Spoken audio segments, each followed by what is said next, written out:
Rose was born in the buzzing and bustling city of Lagos, where life was a constant struggle for those who do not have money. Her parents, Ruth and Louise, were hardworking but poor. Ruth sold fruit in the local market, waking up before dawn to secure the best spots to sell her fruit, while Louise worked as a security guard in a small office building. They could barely make ends meet with their combined efforts, and they lived with their 3 children in a very small one-room apartment in a crowded neighborhood. Rose was the youngest and brightest of the 3 children. Ruth and Louise had high hopes for her, believing she could achieve what they never could, a better life free from poverty. But with their limited income, they could only send her to a poorly funded public school. The classrooms were overcrowded and the teachers were overworked. Despite these challenges, Rose was determined to make the most of her education, holding on to the dream of escaping the life of hardship that surrounded her and her family. As Rose grew older, those dreams began to fade. It seems not achievable. Without money, the path to a better life seemed blocked at every point. After finishing school, the possibility of attending university was an unachievable dream. Her older siblings were already working to help support the family, and now it was Rose's turn. With few options available, she took a job as a cleaner in a grand mansion of a billionaire named David. David was one of the richest men in Lagos, known for his vast business empire and extravagant lifestyle. He was married to Mary, a beautiful and sophisticated woman who was admired by many for her grace and style. Their life was one of luxury, far distant from the struggles of people like Rose and her family. The mansion where Rose worked was a symbol of David's massive wealth. Marble floors, golden chandeliers, and walls adorned with expensive work of art. Each day, as Rose cleaned the mansion, she couldn't help but feel a growing sense of envy. The contrast between David and Mary's life and her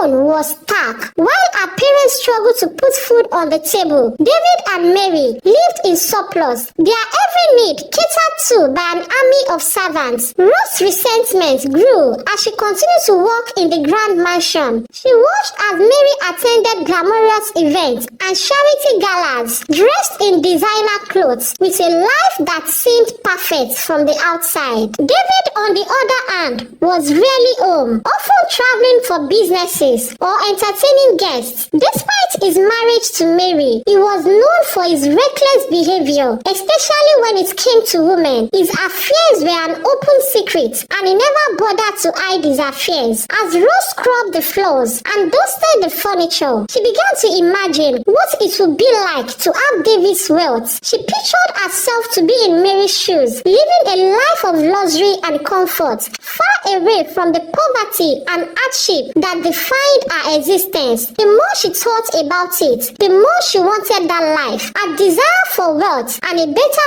life for her family grew stronger day by day. She really wanted their lives. Rose's feeling of resentment deepened as she watched David's careless behavior. He would come home with different women, acting as if he had no wife at all. Mary, who often traveled for charity work or social events, seemed unaware or simply indifferent to his actions. The obvious contrast between David's life and Rose's situation was stark. She dreamed of escaping her own hardships and providing a better life for her family. As the days passed, her envy turned into a dangerous obsession. She began to plot how she could use David's reckless behavior to her advantage. One evening, while cleaning David's bedroom, Rose stumbled upon something that sparked an idea in her mind: a used condom, carelessly discarded after one of David's many affairs. She realized that if she could somehow get pregnant with David's child, she could demand financial support from him. The thought was both terrifying and thrilling. It was risky, but the potential reward was too great to ignore. Rose knew she needed help to make her plan work, so she went to a doctor who could assist her. But the doctor told her that he wouldn't help unless she agreed to sleep with him. Rose was shocked but felt desperate. She agreed. She slept with the doctor and the procedure was done. Weeks after the procedure, Rose found out she was pregnant. She felt a mix of fear and excitement. This was her chance to change her life. Rose told her parents. Ruth and Louise, they were angry at first. James, especially, was angry and disappointed. But when Rose explained her plan to get financial support from David so they can live in luxury and forget their lives of hardship, Louise's anger turned to hope. Ruth was worried but saw the potential for a better life. They began to focus on the possibilities of using the money to improve their situation. After Rose told her parents about the pregnancy,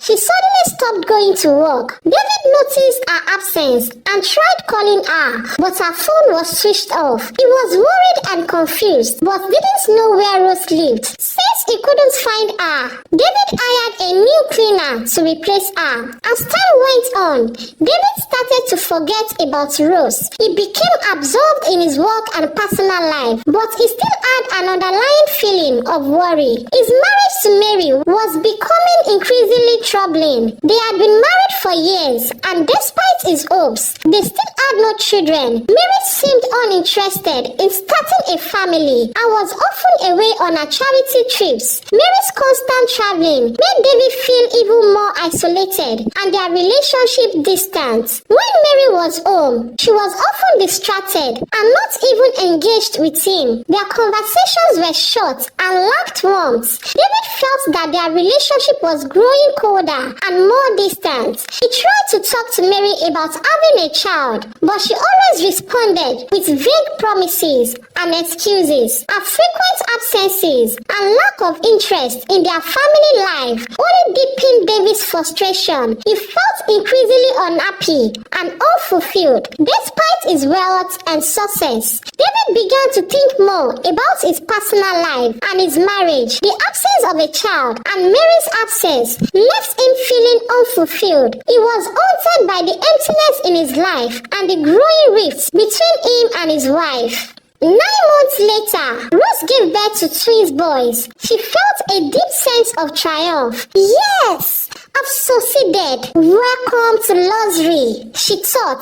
These boys are David's children and they will inherit his wealth. One afternoon, David was relaxing at home when the doorbell rang. He answered it to find a woman introducing herself as Ruth, Rose's mother. Ruth looked nervous but was determined to speak with him. Ruth informed David that Rose has given birth to his children, 2 boys. David at first found the news hard to believe and laughed it off. What are you saying, madam? Who is your daughter? Is your daughter some kind of magician or miracle worker? I never even had intercourse with her. How can I be responsible for children I didn't father? How possible is that? Is it that you entered the wrong house? If you have nothing useful to say, please leave my house. Ruth was stunned and struggled to find the right words to say. She knew the real story, that Rose had used a condom David had left behind to get pregnant. Ruth was afraid to tell him this, worried that David might react angrily or even have her arrested for Rose's deception. Feeling trapped and unsure of what to do next, Ruth left David's house quickly. Back at home, Ruth told Rose about the conversation with David. Rose listened carefully, her thoughts raising. After hearing the details, Rose decided she would confront David herself. She realized that explaining everything directly to David might be the best way to resolve the situation and secure the support she needed.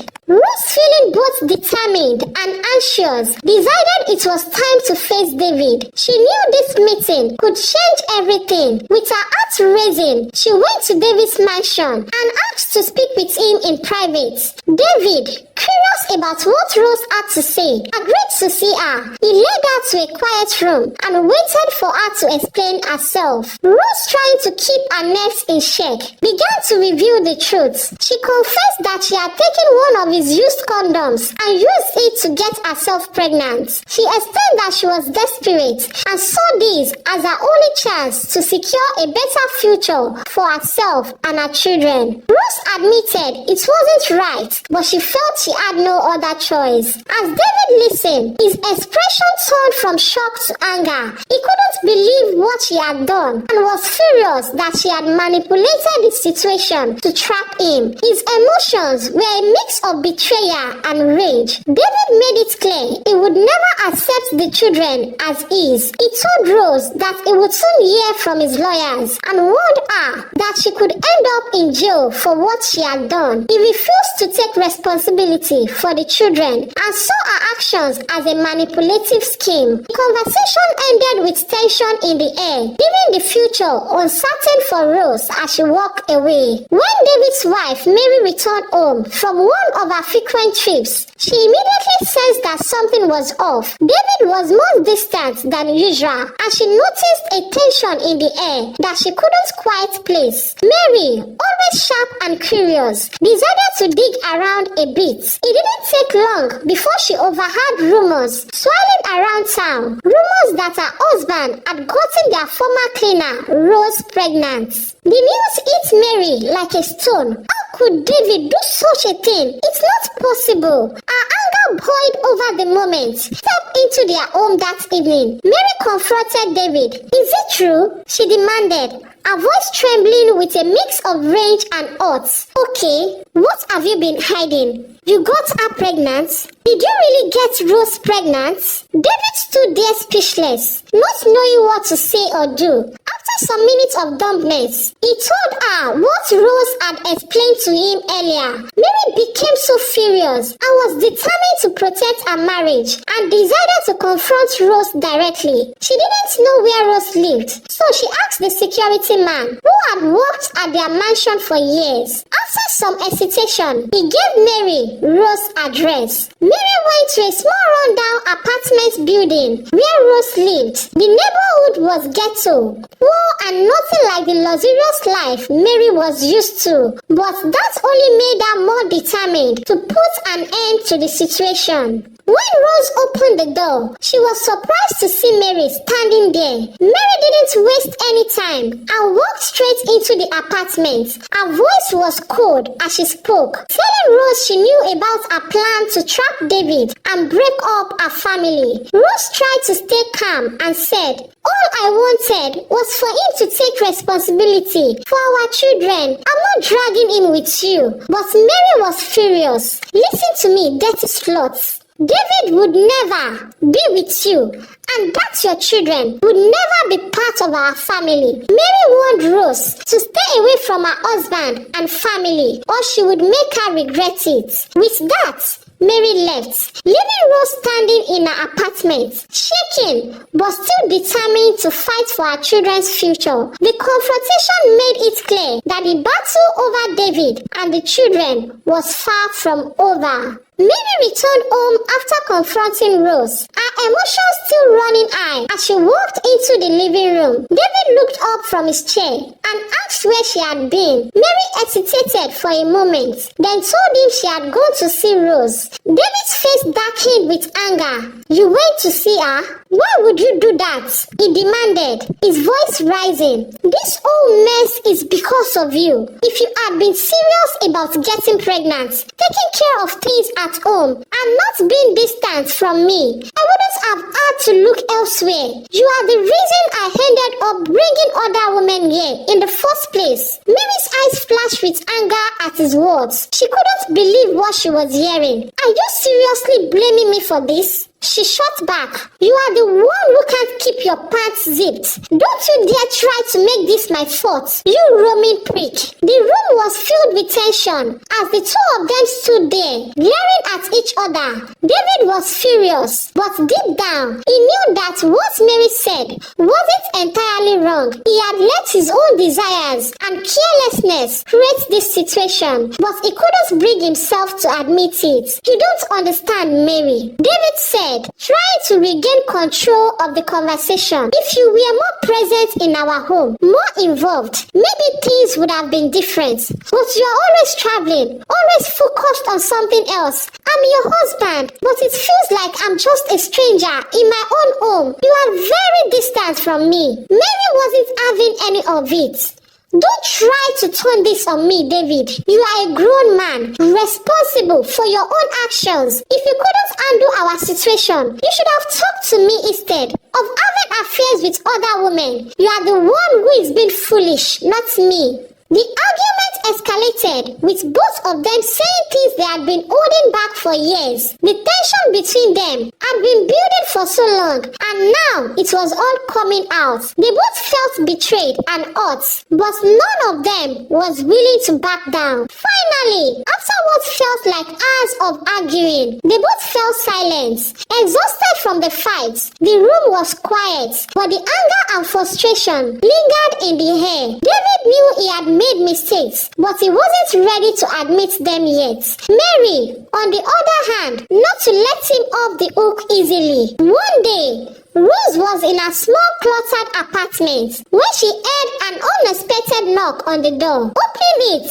she found the doctor standing there, a worried look on his face. Rose was surprised and asked him how he had managed to find her. The doctor entered the apartment and explained that he heard the information about David taking the case to court. Then he revealed something startling. He said, "I believe that the twins might actually be my children because I had been with you before David's procedure, which meant I might be their biological father." Rose felt a wave of fear and panic. She had kept this secret from everyone, including her parents, and now the doctor knew the truth. Rose quickly asked the doctor to speak quietly, afraid her parents might overhear. The doctor, seeing her anxiety, made an offer. He said he could help her manipulate the DNA test results and even bribe the judge to ensure she won the case. But there was a condition. He demanded that Rose give him a percentage of whatever financial support she received and continued having a relationship with him whenever he wanted. Rose was shocked and disgusted by the doctor's demand. He didn't want to agree to such terms. The idea of being forced to keep seeing him and giving away half of what she might get was upsetting, but she knew she had very few options. If she lost the case, her children's future would be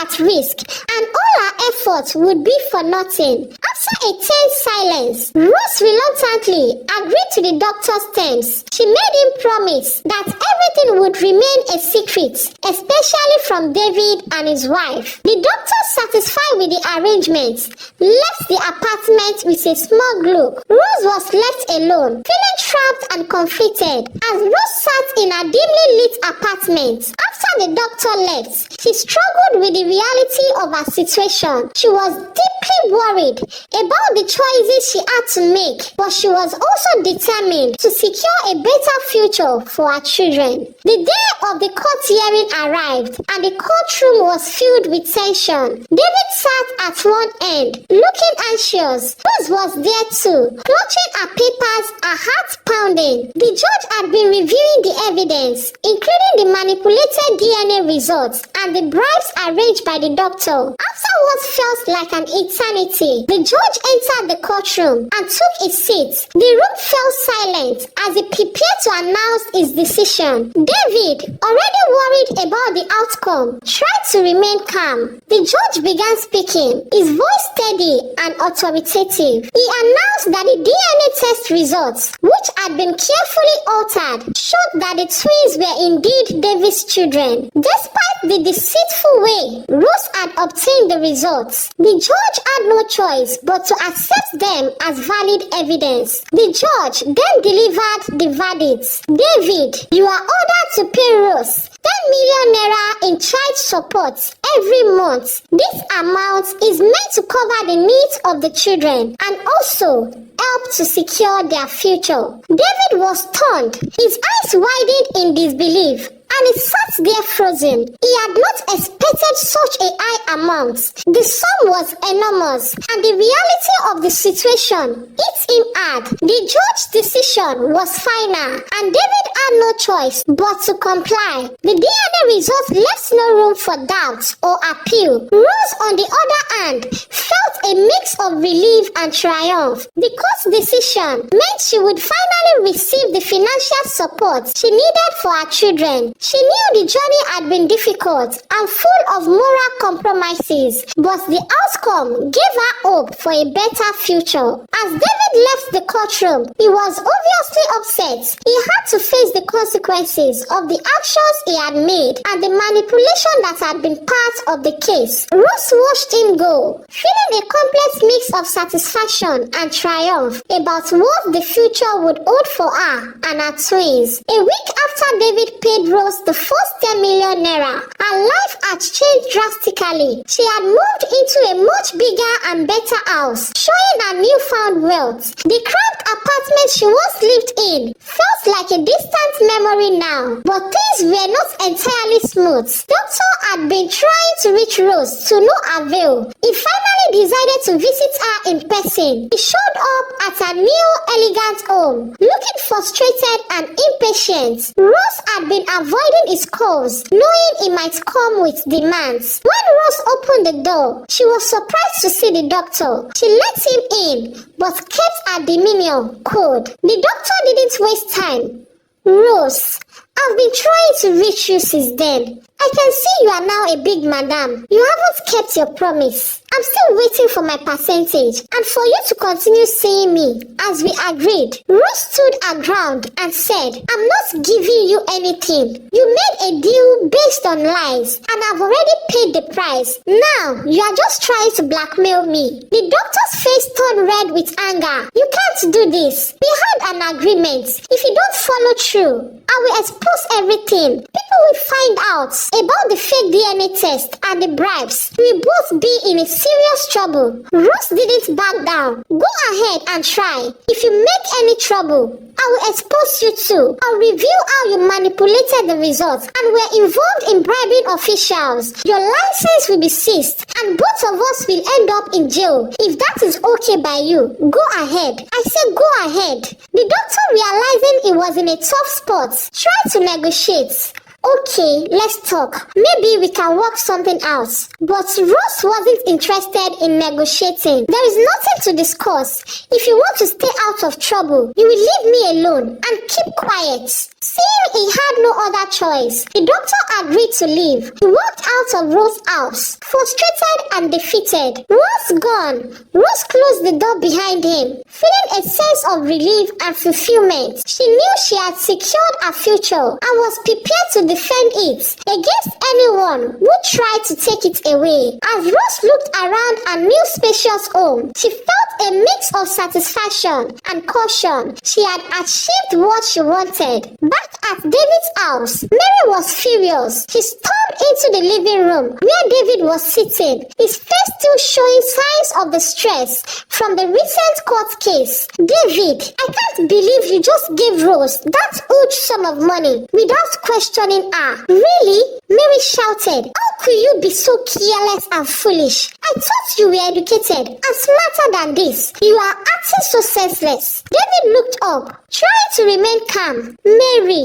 please, let me explain. I did not want to cause any more trouble. The court made final decision, and I thought it was best to settle things quickly and move on. Mary became furious. Settle things quickly? You didn't even bother to investigate properly. I'm starting to suspect that you were involved with Rose in some real way. No, make me understand. Why else will you just hand over such a large amount of money without doing your own checks? You believe just like that? You did it? David tried to reason with her. No, Mary, it's not like that. I just wanted to do what was right for the children. They are my responsibility now, and I want to make sure they are taken care of. I didn't want to make things worse by dragging out the situation. Mary's frustration grew. So now they are your kids. Really? You are saying that with no hesitation after giving away so much money? I don't understand how you could be so naive. What if Rose was just playing you the whole time? The whole thing looks suspicious and manipulative. David sighed deeply. I didn't want to make any more conflicts. I wanted to settle it and ensure the children have what they need. I know it wasn't ideal, but I thought it was the best way to handle it. At least for the sake of the children. Mary shook her head, her face red with anger. Well, you've made a mess of things. You should have been more cautious and done your own investigation. Now, we have to deal with the consequences of your decisions. David tried to calm her down. We will figure things out. I understand you are upset, but yelling at me won't help. Let's try to walk through this together. Mary wasn't convinced. I don't know how we are going to fix this now. You've made things difficult for us, and I'm worried about what's next. The situation is far from over. That's a lot of money. As Mary stormed off, David sat in silence, feeling the weight of her words. He knew the situation was complicated, and despite his intentions, things has gotten out of control. The problems between him and Mary were far from resolved, and he could only hope that they would find a way to manage the fallout from his decisions. Meanwhile, the doctor was growing increasingly frustrated. His financial situation was there, with months of unpaid salary, leaving him in a difficult spot. He had once seen Rose as a source of easy money, but now his feelings shifted. He was angry at her and desperate for cash. One afternoon, he decided to confront Rose directly. He went to her new luxurious house, hoping to get at least a portion of the money she owed him. As he rang the doorbell and waited impatiently, he thought about how much he needed the money to support his own family. When Rose opened the door, she was surprised to see him. He knew why he was there and had been dreading this moment. She invited him inside, but her expression was cold and wary. "What do you want?" Rose asked, trying to sound indifferent. The doctor didn't waste any time. "Rose, I need money, even if it's not the full percentage we agreed on. I need something. I've been waiting for weeks, and I can't keep living like this." Rose shook her head. "I'm not giving you any money. You made your bed with deceit, and now you have to deal with it. If you try to threaten me, I'll make sure everyone knows about your involvement. Do your worst." The doctor's face twisted with anger. "Is that so? Well, if you won't give me any money, then how about this? I want my twins boys back." Rose stared at him, shocked and appalled. "Are you joking? You are too poor to think you can just take my children. You must be out of your mind." The doctor's frustration boiled over. "You think this is a joke? I'm serious. If you won't help me, then I'll make sure you regret it. I'll find a way to get what I want." Rose stood firm, her voice cold. "I suggest you leave now, before things get worse for you. I won't give you anything, and I won't let you take my children. You are only making things worse for yourself." The doctor, seeing that Rose was determined to be wicked, turned on his heel and left the house in anger. As he walked away, he muttered under his breath about how he would deal with Rose. He was determined to find a way to get the money he needed, even if it is meant taking drastic measures. Rose closed the door and leaned against it, feeling a mix of relief and unease. She knew the doctor was dangerous and that his threats were not to be taken lightly, but she also felt a strong resolve to protect her new life and her children at any cost. Growing increasingly worried about the threat from the doctor, Rose decided to take drastic action. She bought a gun and made a plan to lure the doctor into a secluded place under the pretense of meeting him for a secret appointment. One evening, Rose contacted the doctor and told him she wanted to meet him in a quiet remote location. The doctor, eager for the money he had been promised, agreed without hesitation. When the doctor reached the meeting place, Rose was already waiting. As he approached, Rose pulled out the gun and with no warning, shot him. The doctor fell to the ground, seriously injured. Rose quickly fled the scene, leaving him behind. The doctor, although critically hurt, was rescued by passerby and he managed to survive. Meanwhile, he had opened up to his wife on everything about Rose and the threat she had made to him before going to see Rose at the secret appointment. So when he didn't return home that night, his wife grew worried. She remembered the address her husband had given her in case something went wrong, which was David's house. The next morning, she went to David's mansion, frantic and anxious. She explained to David what had happened and how Rose had tricked her husband. David was furious. He immediately contacted the police and informed them of the situation. The police quickly launched an investigation. They tracked down Rose and arrested her for the attack. When the doctor recovered, he too was arrested for his involvement in the bribery and deceit. The judge who had accepted the bribe was also caught, sacked from his position and arrested. 2 months later, life began to settle down for everyone. Mary, who had been deeply affected by the chaos, found out she was pregnant. She and David were overjoyed with the news. The couple focused on rebuilding their lives and their relationship. David had learned a hard lesson and was now fully committed to his wife. They worked on mending their marriage and planning for their future together. David and Mary's life slowly returned to normal, with the challenges they had faced serving as a stark reminder of the importance of trust and loyalty. Hi, beautiful viewers.